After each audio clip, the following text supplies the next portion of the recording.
Day 5, bowing to the heart of the mountain, a tempering of endurance and spirit. Dawn was an unfinished prelude, the wind its cool, crisp rhythm.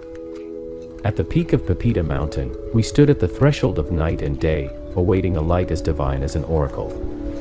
Yet, the sun remained shy, gracing us with only a gentle morning glow, leaving a pale gold photograph of us against the magnificent mountain range.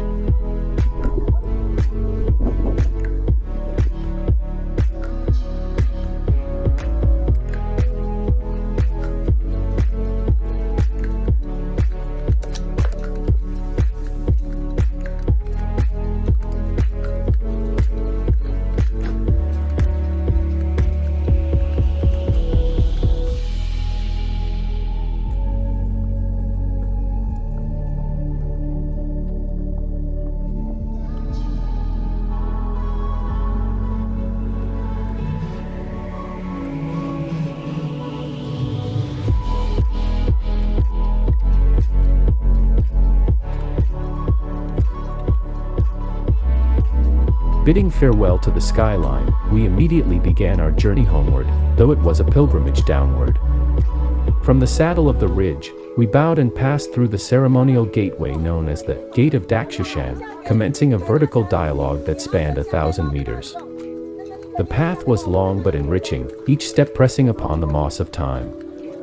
Giant trees soared to the heavens, and light and shadow flowed through the primeval forest. We held our breath as we entered this living temple, almost able to hear the deep exhalations of the earth, the timeless pulse of the forest.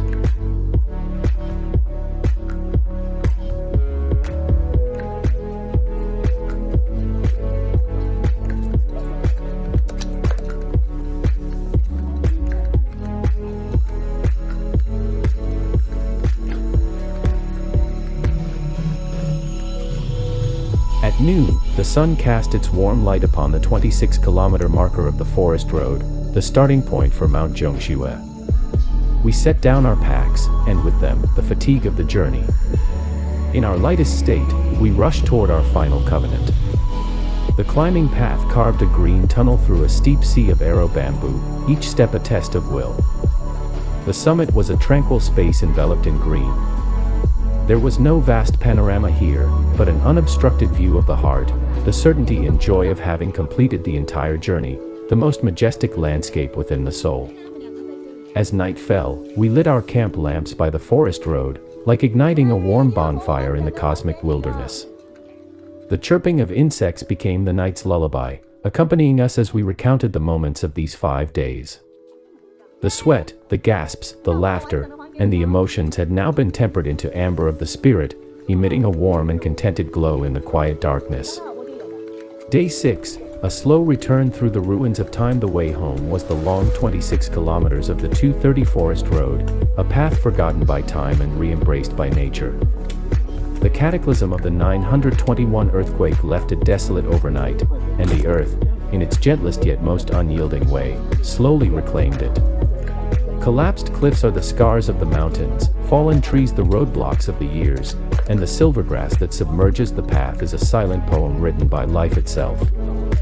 This part of the journey was fraught with challenges, yet it held a desolate and quiet beauty of ruins. Abandoned work sheds crumbled in the wind, and mottled signposts pointed to a past that no longer existed. Walking through it, we felt as if we had stepped into a corridor of history, faintly hearing the clamor of its former traffic. Now, all was silent, replaced by the unspoken yet immensely resilient power of nature. When the silhouette of the Daxueshan Visitor Center finally appeared on the horizon, a rush of warm emotion washed over us.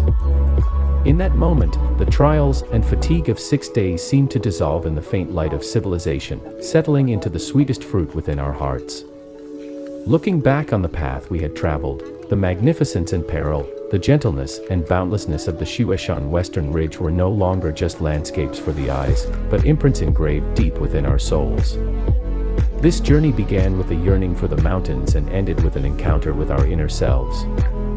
In walking, we witnessed a world vaster than the horizon and met a self more resilient than we had ever imagined.